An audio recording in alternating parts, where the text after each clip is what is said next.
Aquel puente representaba más que simple madera, era mi propia libertad. Y Ángela Díaz, con su sonrisa falsa, la demolió.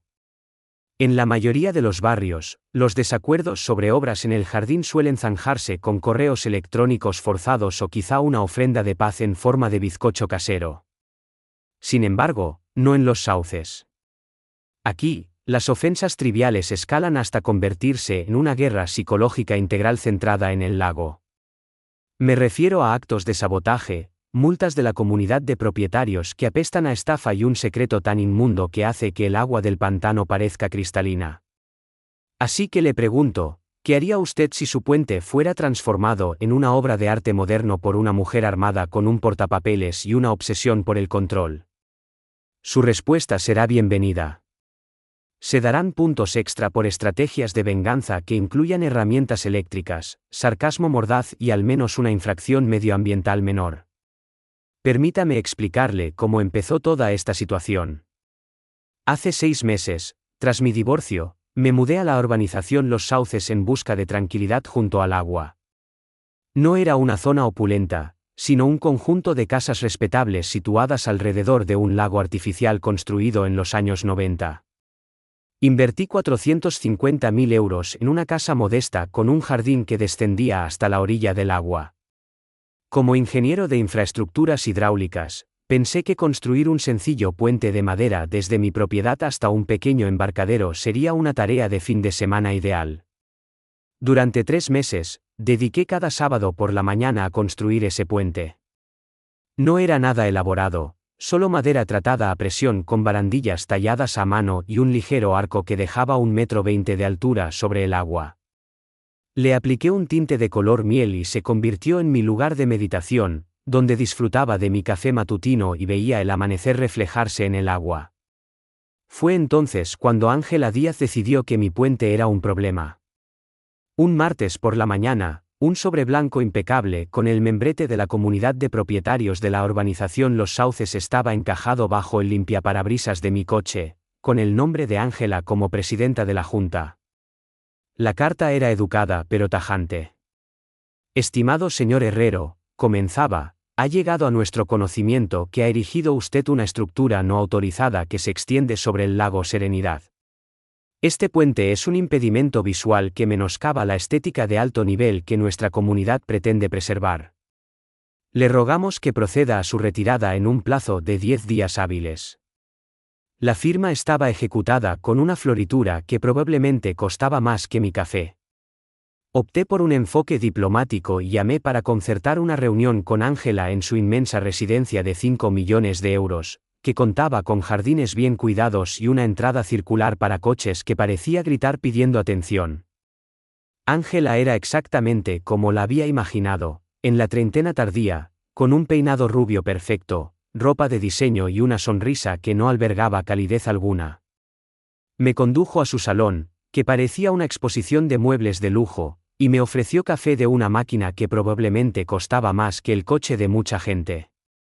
Señor Herrero, empezó, con un tono que destilaba una dulzura fingida, estoy segura de que comprende que la urbanización Los Sauces es una comunidad de alto nivel con unos estándares particulares. Su pequeño proyecto de construcción sencillamente no encaja con nuestra visión estética. Intenté razonar con ella, aclarando que el puente estaba sólidamente construido, era seguro y, de hecho, realzaba la belleza natural del lago. Incluso propuse modificar el diseño para atender cualquier objeción específica que pudiera tener, pero el semblante de Ángela se volvía progresivamente más frío con cada palabra que yo pronunciaba. Esto no es una negociación, espetó finalmente, mientras su barniz de cortesía se resquebrajaba como pintura barata. Esto es vida de lujo, no un taller de bricolaje en su jardín. El puente debe ser retirado o incurrirá en multas crecientes. 2 semanas después. Al volver a casa del trabajo, vi mi puente hecho añicos flotando en el lago.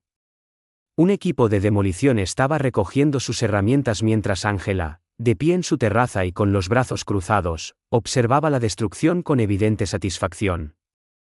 El portazo de mi coche atrajo su mirada y tuvo el descaro de saludarme con la mano como si no pasara nada. Me quedé allí, mirando los escombros de 3 meses de trabajo, mientras un sentimiento frío y duro se instalaba en mi pecho. El puente era más que madera y clavos, había sido mi refugio, mi prueba de que podía crear algo hermoso después de que mi vida se hubiera desintegrado. Esa noche, me metí en las aguas poco profundas y recogí cada fragmento de barandilla rota que pude recuperar. Con restos de madera de mi garaje, construí un cartel sencillo que decía, «Esto era mío», y lo clavé en el lugar exacto donde antes se erguía mi puente. Recordé la última vez que mi exmujer había estado aquí. Se había parado en ese puente, de espaldas a mí, aferrada a la barandilla de madera. En ese momento, había pensado, al menos he construido algo hermoso. Después de que se marchara, ese puente fue la única motivación para mis madrugadas de sábado. Ángela no solo había arrasado un puente, había aniquilado lo poco que quedaba de mi fe en que podía empezar de nuevo. De pie en el agua somera, recogiendo las astillas que habían simbolizado mi esperanza, comprendí que esto iba más allá de las normas de la comunidad de propietarios o la estética local. Era una cuestión de si las personas rotas como yo tienen derecho a reconstruir algo positivo a partir de las ruinas de sus vidas. Mateo Correa me visitó a la mañana siguiente con un pack de 6 cervezas y una anécdota sobre cómo Ángela le había multado con 300 euros porque las cortinas de su ventana principal eran del color equivocado. «Lleva 2 años con estas tonterías», se lamentó, con el rostro enrojecido por la ira. El mes pasado, le puso una multa a la señora Perea por plantar narcisos en lugar de tulipanes, alegando que desentonaban con la paleta de colores coordinada de la primavera. Incluso Clara Ríos, que normalmente era muy reservada, se acercó ese fin de semana mientras yo reforzaba mi cartel. Lanzó una mirada nerviosa hacia la mansión de Ángela antes de susurrar, «He estado documentando todo lo que hace. Esa mujer está borracha de poder y alguien tiene que pararle los pies». El lunes por la mañana llegó otra carta, esta vez exigiendo la retirada de mi señalización no autorizada, en 48 horas o sería multado con 500 euros. Tras leerla 2 veces, marché a casa de Ángela y llamé a su timbre. «¿Quieres jugar?», le dije, mirándola directamente a los ojos. «Juguemos, pero no me hagas responsable cuando no te guste el resultado». La multa fue entregada exactamente 48 horas después por un mensajero que parecía avergonzado de estar allí. La carta exigía 3.000 euros por contaminación ambiental y escombros no autorizados en el lago, en referencia a los fragmentos de mi puente demolido que ahora supuestamente manchaban las aguas puras del lago Serenidad.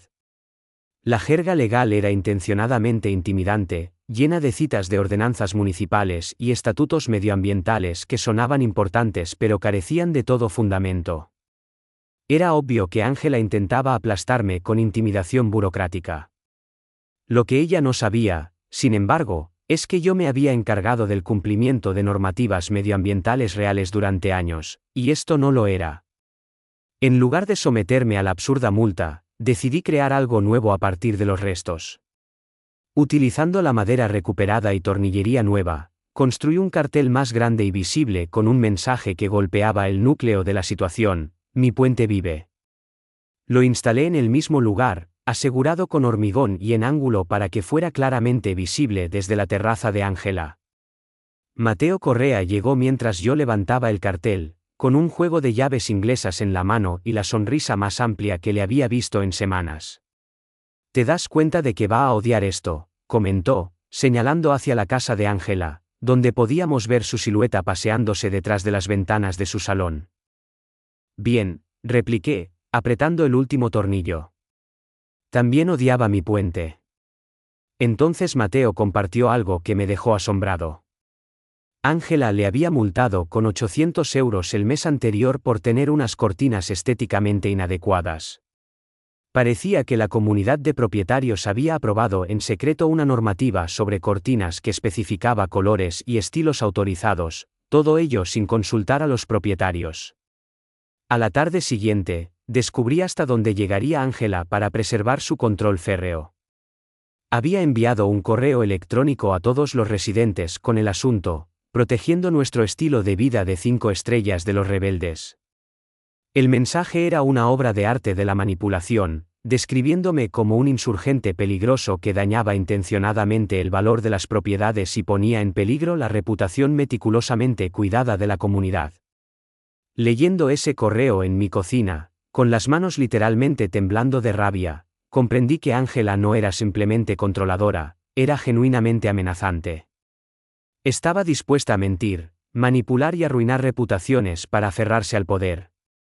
Sin embargo, su correo también revelaba algo intrigante. Evidentemente, le preocupaba mi influencia sobre otros residentes. Esa noche, pasé alrededor del lago y observé cómo varios vecinos apartaban la mirada o se metían rápidamente en casa al verme. Las venenosas palabras de Ángela eran efectivas, aislándome de cualquier posible partidario. Pero la soledad me dio tiempo para reflexionar, y mis reflexiones me llevaron a algunos hallazgos interesantes. Dediqué los siguientes días a visitar la oficina de urbanismo municipal y a recuperar registros sobre el lago Serenidad y la urbanización adyacente. Mi descubrimiento me heló la sangre de ingeniero. El lago dependía por completo de un sistema de presa construido en 1962 por Construcciones Díaz, propiedad del abuelo de Ángela, Horacio Díaz. Los registros de mantenimiento estaban, en el mejor de los casos, incompletos, sin inspecciones significativas registradas desde los años 80. Clara Río resultó ser una aliada inesperada cuando se me acercó una tarde, lanzando miradas ansiosas a su alrededor antes de entregarme un sobre de Manila. Descubrí esto entre los documentos de mi difunto esposo, susurró. Él estuvo en la junta original de la comunidad de propietarios. Creo que deberías ver esto. Dentro había una carta de 1994, escrita por el marido de Clara a las autoridades sanitarias de la provincia, expresando su preocupación por los análisis de la calidad del agua y pidiendo un seguimiento rutinario del lago Serenidad. La carta mencionaba una decoloración inusual y olores preocupantes durante los periodos de bajo nivel de agua, pero no había ninguna respuesta documentada. Equipado con esta nueva información, decidí hacer públicos mis hallazgos. Redacté un correo electrónico en respuesta al mensaje de Ángela a toda la comunidad, pero en lugar de defenderme, hice preguntas directas. Estimados vecinos, escribí, ya que todos estamos centrados en salvaguardar el valor de nuestras propiedades, ¿no deberíamos preocuparnos también por el estado de la presa que mantiene nuestro hermoso lago? ¿Cuándo fue su última inspección profesional? Incrusté enlaces a los registros provinciales que mostraban la antigüedad y el historial de mantenimiento de la presa. La reacción fue inmediata y reveladora. En cuestión de horas, había recibido numerosas respuestas de vecinos que nunca antes se habían comunicado conmigo. Algunos ofrecieron su apoyo, agradeciéndome por plantear preguntas cruciales. Otros se hicieron eco de los argumentos de Ángela, acusándome de sembrar el miedo. Pero las respuestas más convincentes provinieron de residentes de toda la vida que recordaban detalles que Ángela probablemente desearía que hubieran olvidado: olores extraños durante las sequías, mortandades de peces a principios de los 2000 y ocasiones en que el nivel del lago había bajado significativamente en verano. Ese fin de semana, coloqué un segundo cartel, La verdad por encima de las normas, situándolo justo al lado de Mi puente vive. Este nuevo cartel incluía un código QR que enlazaba con los registros públicos que había desenterrado, instando a los residentes a tomar decisiones bien informadas sobre el futuro de nuestra comunidad. El lunes por la mañana trajo otra multa, esta vez de 5.000 euros, por señalización comercial no autorizada y alarmismo medioambiental. Sin embargo, observé algo peculiar: la firma de Ángela parecía menos firme y la carta fue enviada desde su correo electrónico personal, no desde la dirección oficial de la comunidad de propietarios. Estaba nerviosa, desviándose del protocolo estándar y cometiendo el tipo de errores que ocurren cuando se pierde el control. El gran avance provino de un lugar inesperado: mi antiguo colega Jacobo Morales, que trabajaba para la Agencia Estatal de Protección Ambiental. Cuando mencioné casualmente el lago Serenidad en una llamada telefónica, el tono de Jacobo cambió al instante. Zacarías, por favor, dime que no vives en ese lago, dijo, y la alarma en su voz hizo que se me encogiera el estómago. Resultó que el lago Serenidad había estado en la lista de vigilancia del Estado por posibles problemas medioambientales desde principios de los 2000, pero las influencias políticas y las limitaciones financieras habían paralizado cualquier investigación seria. Jacobo no podía darme archivos oficiales, pero podía dirigirme a registros públicos que revelaban una historia preocupante.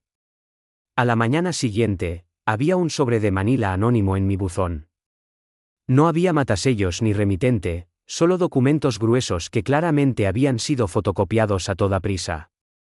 Rompí el sello, mis dedos pegándose al papel viejo y polvoriento. La primera página parecía haber sido rescatada de un incendio, con líneas desvaídas y tinta borrosa.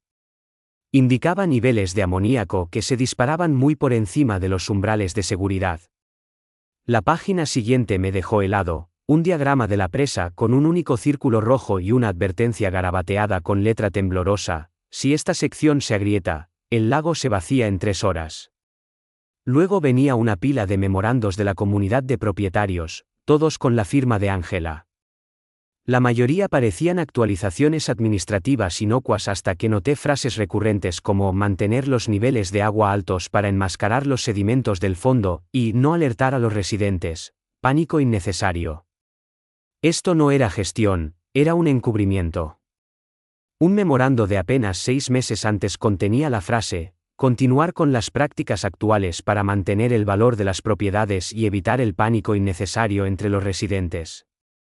Mientras revisaba los documentos, mi teléfono vibró con un mensaje anónimo: no eres el único que está leyendo esto.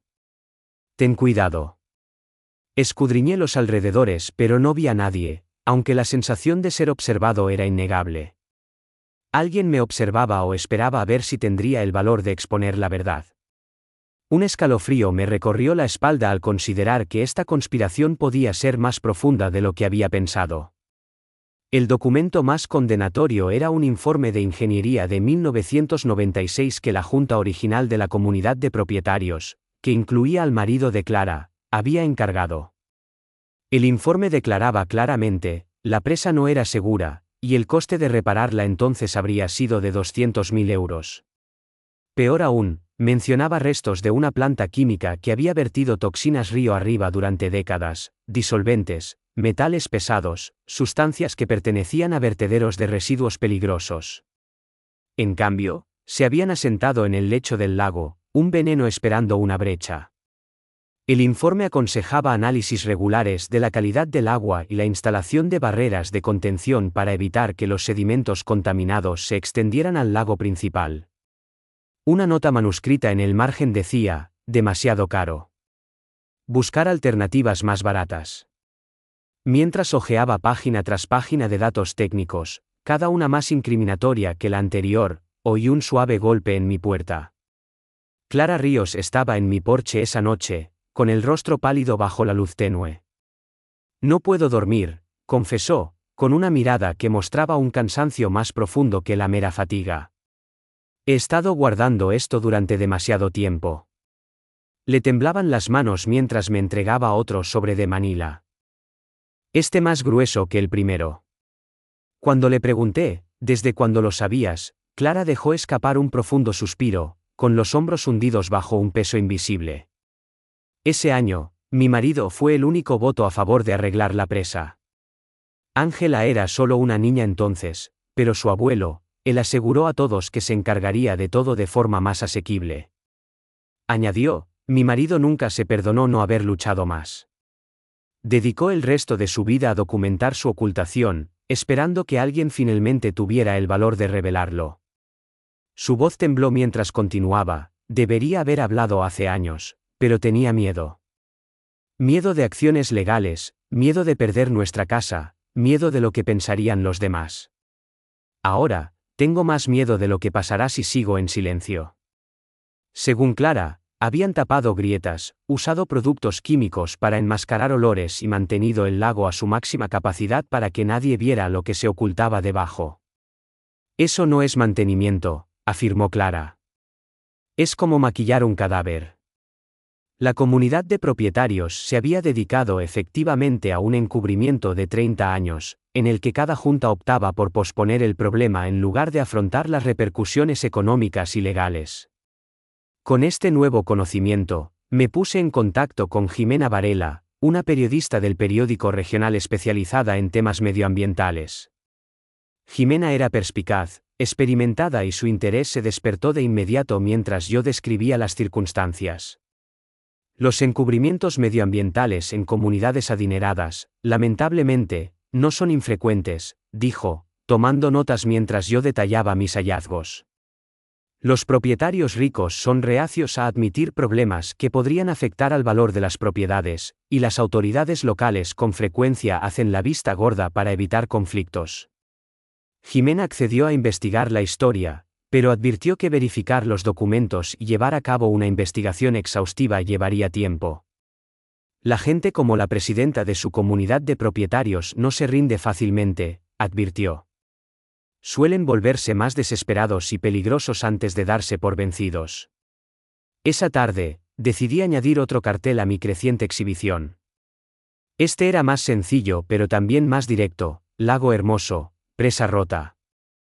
Lo coloqué donde sería visto por cualquiera que entrara en el barrio, con el objetivo de sembrar semillas de duda que pudieran incitar a otros residentes a empezar a hacer sus propias preguntas. El cartel llevaba apenas una hora puesto cuando mi teléfono empezó a sonar.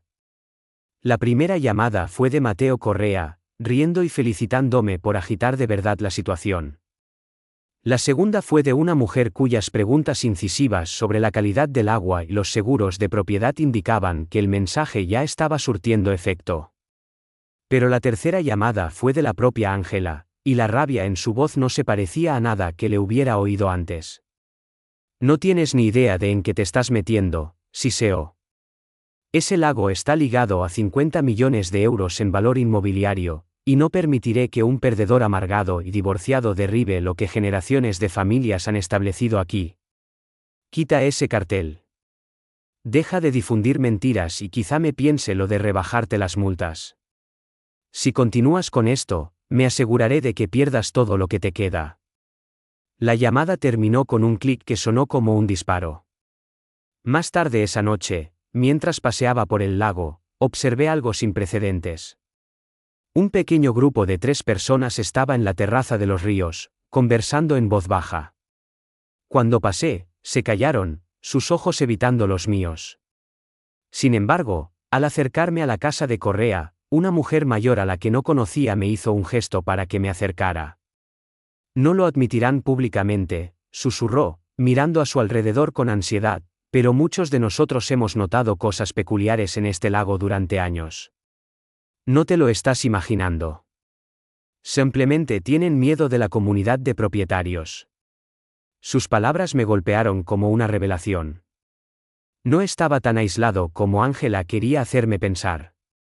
Existía una corriente subterránea de sospecha, una red de ansiedades susurradas que el miedo y el conformismo social habían mantenido reprimidas. La comunidad no estaba tan unida en su apoyo a Ángela como sugería su imagen pública. La gente observaba, cuestionaba y esperaba a que alguien con el valor de articular lo que todos habían estado pensando. Más tarde esa noche, me paré junto al lago con una linterna, examinando la estructura de la presa por primera vez con ojos verdaderamente expertos. Lo que una vez había percibido como una encantadora barrera de piedra ahora parecía amenazante y frágil, con grietas y fugas de agua notables que ninguna reparación superficial podía ocultar.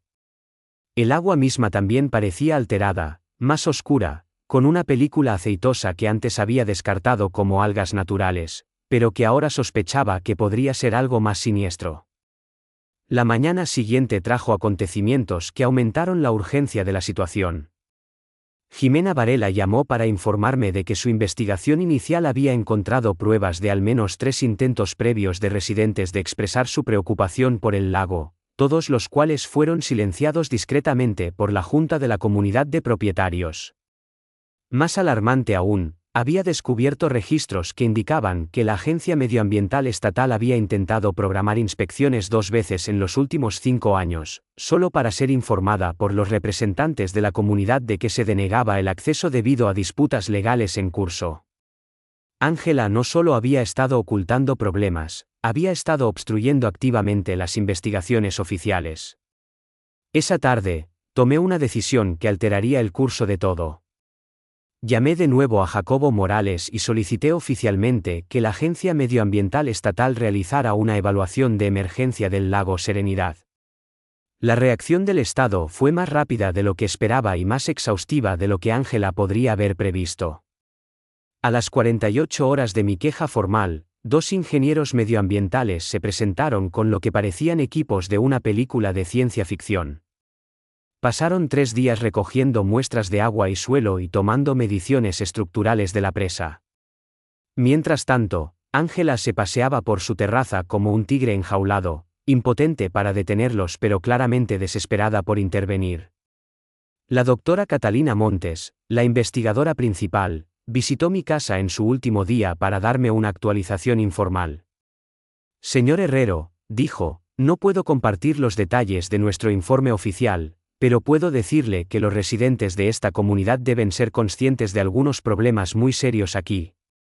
La presa no está en riesgo inmediato de colapso catastrófico, pero tampoco está en buenas condiciones, y los problemas de calidad del agua son alarmantes.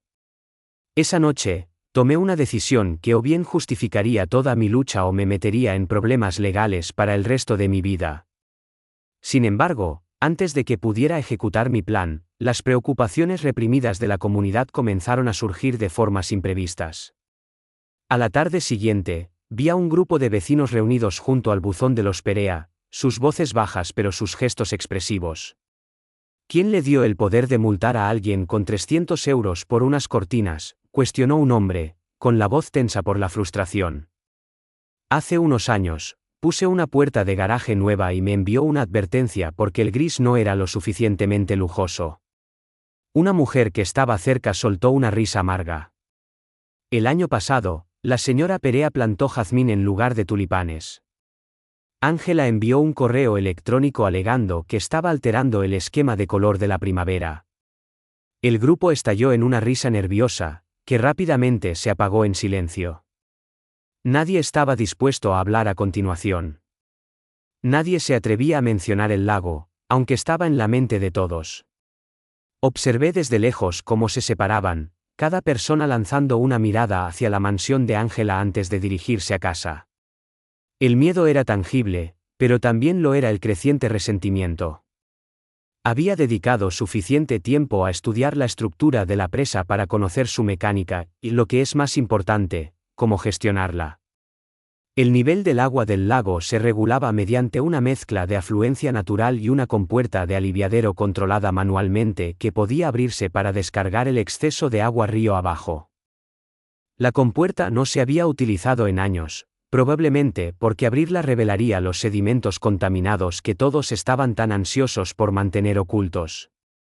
Pero, ¿y si alguien activara inadvertidamente esa compuerta durante una supuesta comprobación rutinaria? Mateo Correa resultó ser el colaborador ideal, en parte por su genuina preocupación por los asuntos medioambientales, pero principalmente porque había llegado a su límite con el gobierno despótico de Ángela.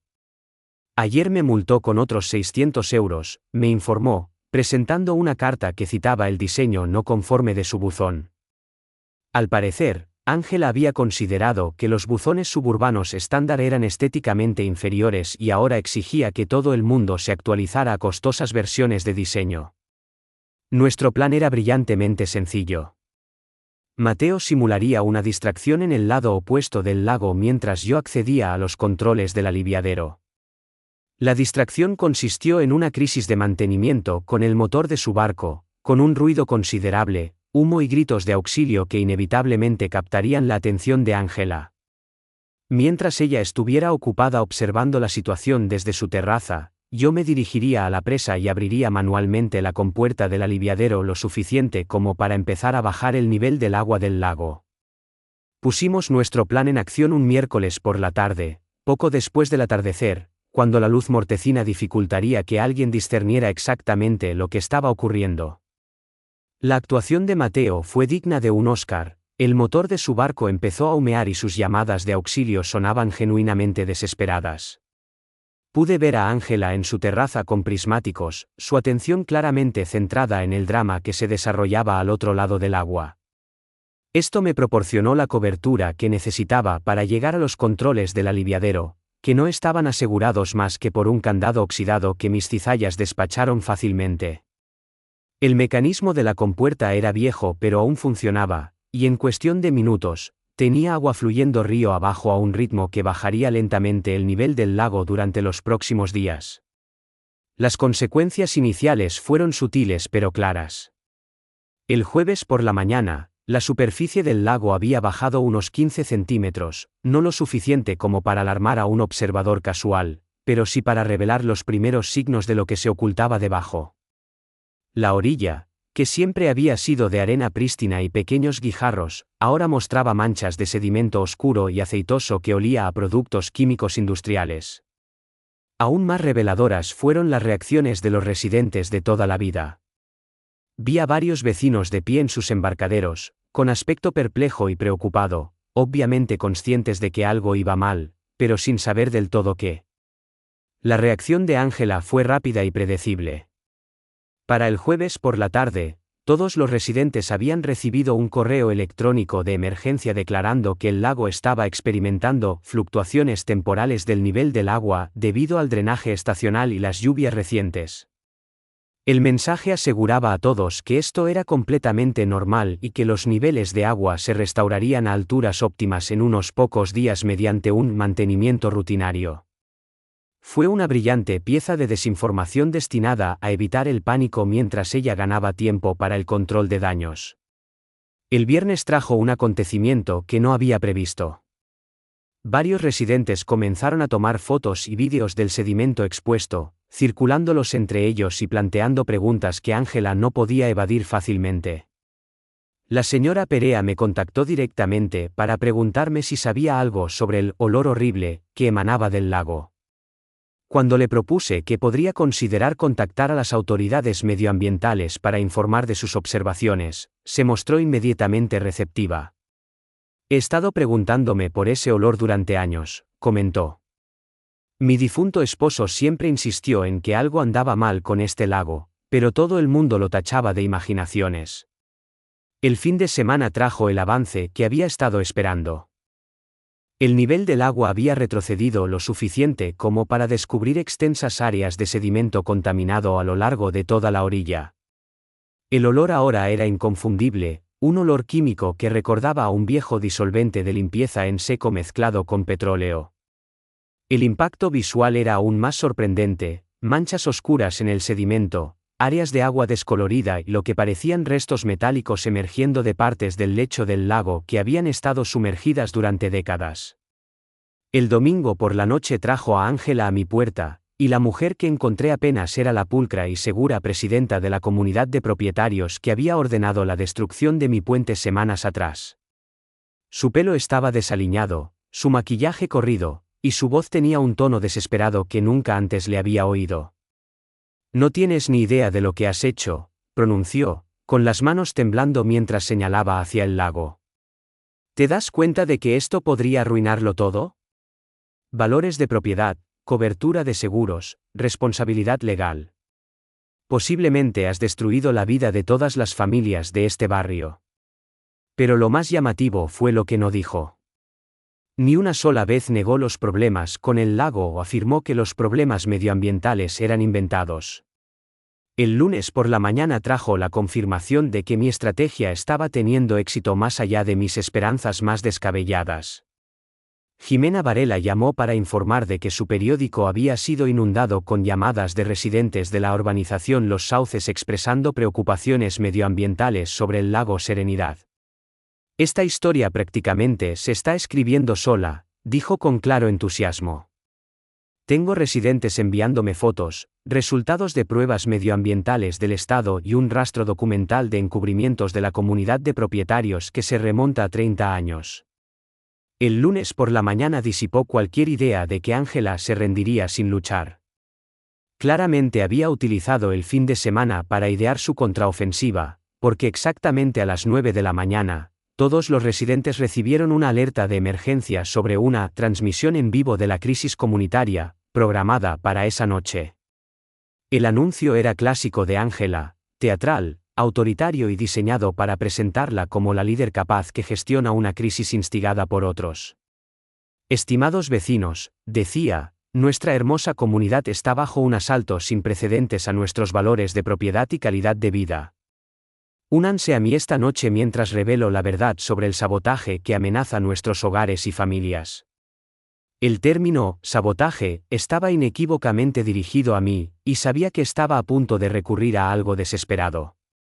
La producción de la transmisión en vivo en la terraza de Ángela fue notable, iluminación de calidad profesional, varios ángulos de cámara y lo que parecía ser una presentación de diapositivas preparada con tablas y gráficos. Incluso había contratado a un camarógrafo, lo que indicaba que esto era más que un simple control de daños, era una campaña mediática deliberada destinada a remodelar por completo la percepción pública. Lo que siguió fue una clase magistral de manipulación y distracción. Ángela apareció con un traje de chaqueta conservador, el pelo perfectamente peinado, encarnando la imagen de una líder competente bajo presión. Comenzó con una explicación detallada de las fluctuaciones estacionales menores del lago y los problemas de mantenimiento rutinario, empleando jerga técnica e informes de aspecto oficial para proyectar un aire de experiencia y transparencia. Durante los primeros 10 minutos, fue casi persuasiva, hasta que giró hacia una postura agresiva y comenzó a hablar de sabotaje deliberado por un individuo descontento con una venganza personal contra los estándares de la comunidad. Señoras y señores, proclamó Ángela, su voz escalando con fervor justiciero, les insto a que miren sus recibos del impuesto sobre bienes inmuebles, sus pólizas de seguro y las tasaciones de sus viviendas. Luego, pregúntense, ¿por qué alguien dañaría intencionadamente los activos medioambientales que hacen que nuestra comunidad sea tan deseable? La respuesta es sencilla: venganza. Venganza por parte de alguien que no puede aceptar que las comunidades funcionen con estándares, reglas y expectativas de conducta. El feed de comentarios de la transmisión en vivo pintaba un cuadro diferente al que Ángela intentaba transmitir. Mientras que algunos residentes estaban claramente convencidos por su relato, otros planteaban preguntas agudas sobre el olor, la calidad del agua y la cronología de cuando aparecieron los problemas por primera vez. El comentario de la señora Perea fue especialmente perjudicial: he sido residente durante 15 años, y estos problemas existían mucho antes de que el señor Herrero construyera su puente. Mi difunto esposo se quejó de olores extraños en 2012, y se nos dijo que dejáramos de difundir rumores. Otros residentes de toda la vida comenzaron a compartir relatos similares, creando una sesión espontánea de verificación de hechos que Ángela no podía gestionar ni suprimir. Para el martes por la mañana, los ingenieros medioambientales habían regresado, esta vez con un equipo de investigación completo y equipos que apuntaban a una intervención federal significativa. La doctora Montes visitó mi casa una vez más, esta vez con una advertencia que me heló hasta los huesos. Señor Herrero, lo que enfrentamos aquí es potencialmente mucho más grave de lo que creíamos originalmente. La contaminación parece haberse extendido más allá del propio lago y hacia el sistema de aguas subterráneas. Potencialmente estamos ante consecuencias para la salud de miles de personas durante varias décadas. El miércoles trajo la noticia que había estado esperando y temiendo a la vez. El artículo de Jimena Varela apareció en la portada del periódico regional bajo el titular: Décadas de encubrimiento medioambiental al descubierto en una comunidad de lujo junto a un lago. El artículo era exhaustivo, minuciosamente investigado y devastador en sus implicaciones. Había entrevistado con éxito a antiguos miembros de la Junta de la Comunidad de Propietarios, examinado 30 años de registros de mantenimiento y conectado la contaminación original, la limpieza insuficiente y el encubrimiento continuo que se había mantenido a través de varias directivas. Ángela era una figura central, retratada tanto como la presidenta actual que continuó el engaño como la nieta del contratista original que había descuidado resolver los problemas. La publicación del artículo desencadenó una crisis inmediata, visible desde la ventana de mi cocina. Las furgonetas de noticias de televisión comenzaron a aparecer antes del mediodía, posicionando cámaras y entrevistando a residentes que mostraban una gama de emociones desde la conmoción y la furia hasta el terror. El jueves trajo la segunda transmisión en vivo de Ángela, y esta vez, su pulcra seguridad en sí misma se había desvanecido. Parecía agotada, a la defensiva y cada vez más frenética mientras intentaba culpar a todos menos a sí misma del desastre que se desarrollaba. Esta situación ha sido deliberadamente amplificada por extremistas medioambientales y una persona vengativa que pretendía arruinar nuestra comunidad en lugar de acatar unas reglas sensatas, afirmó, con la voz temblando de emoción. La supuesta contaminación es menor, controlable y no presenta ningún peligro inmediato para nadie. Lo que es peligroso es el pánico y el daño a la propiedad que están instigando el periodismo irresponsable y el alarmismo intencionado. Pero el verdadero punto de inflexión se produjo cuando Clara Ríos llamó a la transmisión en vivo, con la voz firme y resuelta mientras refutaba todo lo que Ángela afirmaba. Poseo documentos que prueban que esta comunidad de propietarios ha sido consciente de graves problemas medioambientales durante más de 20 años, declaró Clara, ignorando los intentos de Ángela de silenciarla. Mi difunto esposo luchó por reparaciones adecuadas en los años 90, y fue desautorizado por una junta que incluía a Horacio Díaz, el abuelo de Ángela. El viernes por la mañana entregó la última prueba que necesitaba para comprender el alcance total de la situación. Un sobre anónimo en mi buzón contenía fotocopias de reclamaciones de seguros que se remontaban a 2008. Todas relacionadas con daños inexplicables a la propiedad que se habían resuelto discretamente sin ninguna investigación. Las reclamaciones revelaron un patrón de control de daños sistemático, misteriosos daños por agua en sótanos cerca del lago, problemas de jardinería que necesitaron un costoso reemplazo de suelo e incluso problemas de salud de mascotas que se habían resuelto mediante acuerdos veterinarios confidenciales. La comunidad de propietarios no solo había estado ocultando problemas medioambientales, había estado pagando para ocultar la evidencia del daño que esos problemas estaban infligiendo. Esa tarde, tomé una decisión que se sentía a la vez inevitable y aterradora. Bajé a los controles del aliviadero y abrí la compuerta del todo, dejando que el lago se drenara a su ritmo más rápido posible. En cuestión de horas, el nivel del agua se desplomó, revelando décadas de sedimentos contaminados, basura enterrada y residuos industriales que ninguna negación podría justificar. El domingo por la mañana reveló una escena que ninguna previsión podría haber hecho menos sorprendente. Después de que la compuerta del aliviadero hubiera estado completamente abierta durante 36 horas, el lago Serenidad se había transformado de un paraje acuático pintoresco en lo que parecía una excavación arqueológica de una pesadilla. El lecho del lago expuesto mostraba capas de contaminación que relataban décadas de negligencia medioambiental, bidones de metal oxidados, tuberías que claramente no tenían cabida en un entorno natural y sedimentos tan impregnados de productos químicos que tenían un brillo iridiscente antinatural. El hedor era insoportable, una mezcla de petróleo, disolventes industriales y algo que recordaba desagradablemente al formaldehído. El efecto visual fue catastrófico, pero el espectáculo humano que se desarrollaba alrededor del lago drenado fue aún más impactante. Las familias se paraban a lo largo de la antigua línea de flotación, tomando fotos y vídeos, sus rostros una mezcla de fascinación horrorizada y furia justiciera. Los niños señalaban los escombros descubiertos, haciendo preguntas que sus padres no podían responder. La reacción de los medios fue rápida y masiva. Para el mediodía, teníamos equipos de cámaras de 3 cadenas de televisión, 2 emisoras de radio y 4 periódicos documentando el desastre medioambiental que se había ocultado bajo nuestro lago supuestamente inmaculado. Los reporteros se estaban dando un festín con la historia, propietarios adinerados que residían sin saberlo sobre un peligro medioambiental, una comunidad de propietarios que había ocultado una contaminación peligrosa durante décadas y un denunciante que literalmente había vaciado el lago para revelar la verdad. Un periodista de televisión se paró frente a la contaminación expuesta y anunció: así es como se ven 30 años de encubrimiento medioambiental cuando la verdad finalmente sale a la luz. La doctora Montes y su equipo regresaron con toda su fuerza, esta vez con trajes de protección completos mientras recogían muestras de los sedimentos expuestos. Sus hallazgos iniciales fueron alarmantes: metales pesados en concentraciones que excedían los límites de seguridad de la EPA por factores de 10 o más, disolventes orgánicos que planteaban graves amenazas para la salud tanto por contacto con la piel como por inhalación, y residuos industriales que deberían haber sido eliminados de forma especial décadas antes. El lunes trajo la embestida legal que había estado anticipando pero también temiendo.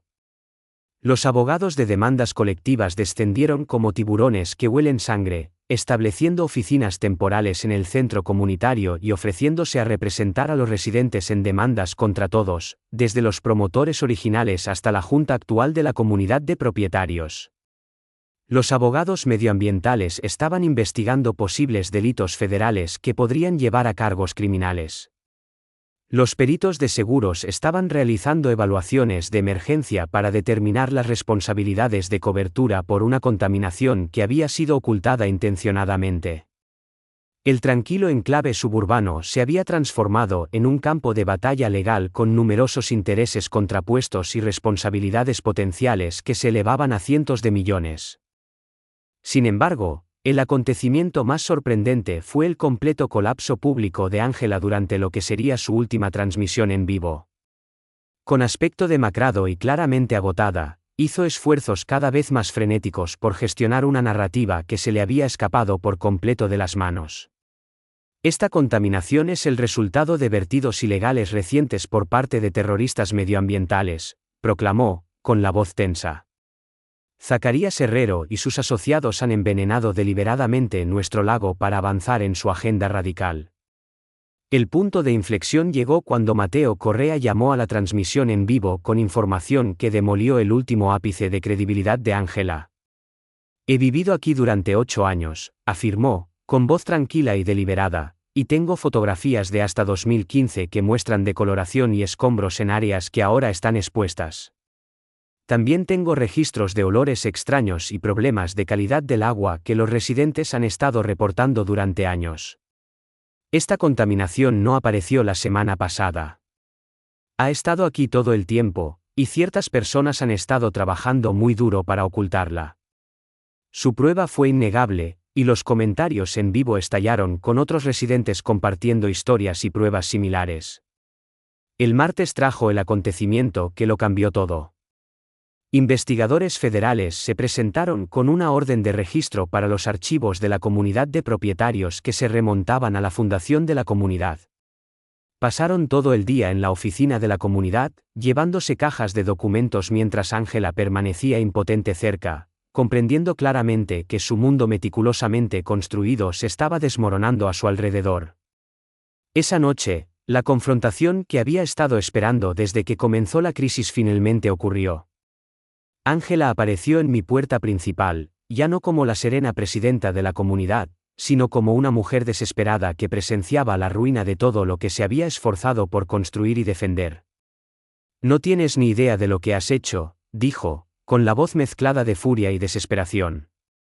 Esta comunidad valía 50 millones de euros en valor inmobiliario, cientos de familias que confiaban en la comunidad para salvaguardar sus inversiones y un estilo de vida que la gente pasó toda su vida para conseguir. Has arruinado todo eso solo para satisfacer tu mezquino deseo de venganza por un estúpido puente de madera. Miré a la mujer que una vez había parecido tan formidable y autoritaria y vi que nunca había comprendido de qué se trataba realmente este conflicto. Angela, dije suavemente, esto nunca fue por venganza. Fue por la verdad. Hiciste destruir mi puente porque era un desafío a tu control. Pero el puente era simplemente madera y clavos. Lo que realmente destruiste fue la confianza entre esta comunidad y sus líderes, y la salud y seguridad de las familias que tenían derecho a saber con qué estaban viviendo. El miércoles trajo la noticia que marcó el fin del control de Angela y afirmó todo por lo que había luchado. La investigación federal había desenterrado pruebas de delitos medioambientales sistemáticos que abarcaban 3 décadas, con evidencia documentada de que numerosas juntas de la comunidad de propietarios habían sido conscientes de la contaminación peligrosa y habían intentado activamente ocultarla. La prueba incluía pagos de seguros por problemas de salud relacionados con la contaminación, pagos a consultores medioambientales para contención en lugar de limpieza, y correspondencia entre los líderes de la comunidad y funcionarios locales que apuntaba a un esfuerzo colaborativo para frustrar una investigación y remediación adecuadas. El golpe final se asestó cuando la Agencia Medioambiental Estatal publicó su informe inicial, declarando que el lago Serenidad presentaba riesgos para la salud inmediatos y graves para los residentes y designando toda el área como un sitio contaminado que necesitaba remediación de emergencia. Los valores de las propiedades no solo cayeron, prácticamente desaparecieron, ya que ningún banco aprobaría hipotecas y ninguna compañía de seguros emitiría pólizas para viviendas dentro de una zona de contaminación declarada.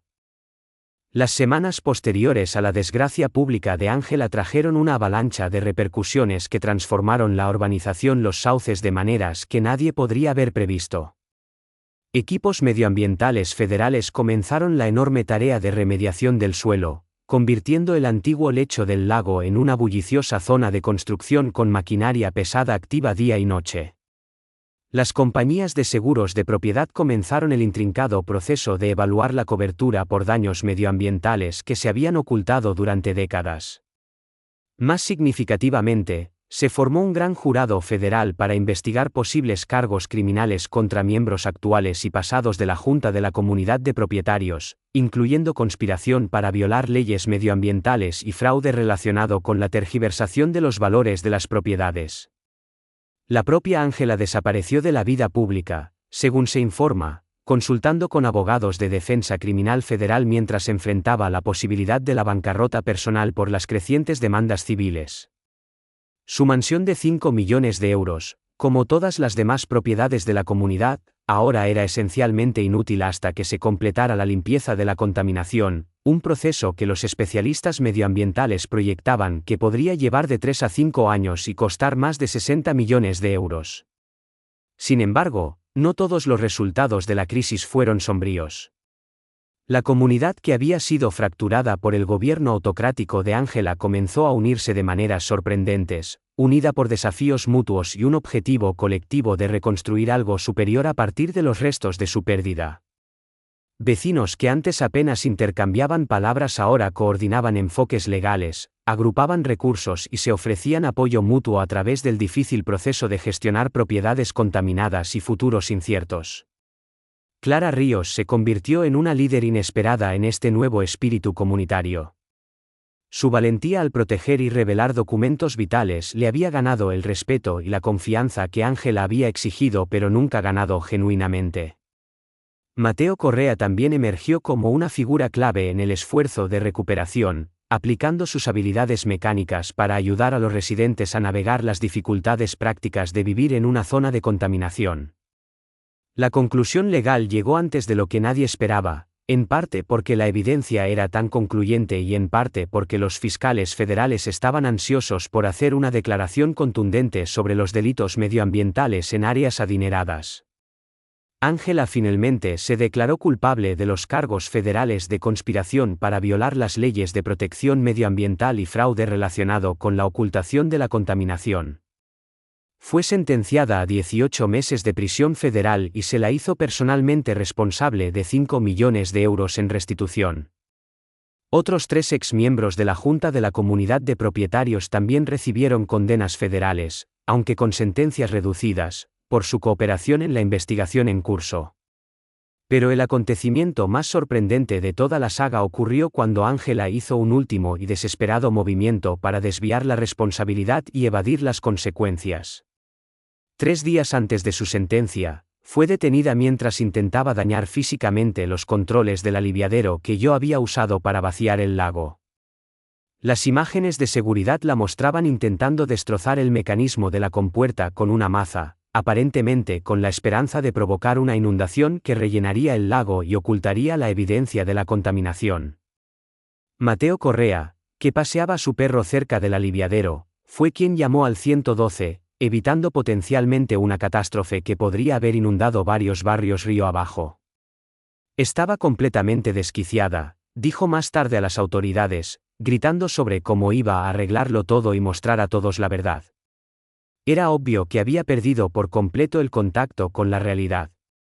El intento de sabotaje condujo a más cargos federales y cimentó que la última aparición pública de Ángela sería de desesperación destructiva.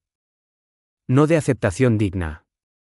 6 meses después de que se vaciara el lago, me paré en el mismo lugar donde mi puente de madera una vez conectó mi jardín con el agua, pero ahora miraba una limpieza medioambiental meticulosamente gestionada. Los sedimentos contaminados estaban siendo excavados y tratados profesionalmente. El suelo subyacente estaba siendo sometido a una remediación avanzada, y los ingenieros medioambientales estaban planeando un nuevo sistema de agua que sería seguro, sostenible y debidamente regulado. El nuevo puente que había construido para reemplazar el que Ángela había demolido era más pequeño y sencillo que el primero, pero cumplía la misma función: conectar mi propiedad con algo más grande y duradero que el encanto artificial creado por el engaño. Varios vecinos me habían pedido ayuda para diseñar estructuras similares para sus propias propiedades, y había descubierto un verdadero sentido de realización al crear algo práctico y sincero, en lugar de participar en luchas por el poder y la autoridad. Esa noche, me senté en mi nuevo puente, más pequeño, más sencillo, pero auténticamente mío. Mateo se unió a mí, abriendo una cerveza. Clara llegó con galletas de jengibre, dejándolas sin decir palabra. Ninguno de nosotros mencionó a Ángela. No hacía falta. Simplemente nos sentamos, escuchando el zumbido lejano de la maquinaria pesada en el lugar de la limpieza. Y supe, esta vez, que lo que había construido no era solo un puente de madera. Era una comunidad genuina, construida sobre la verdad en lugar de falsedades. El giro más imprevisto de los acontecimientos ocurrió 8 meses después de que comenzara la crisis.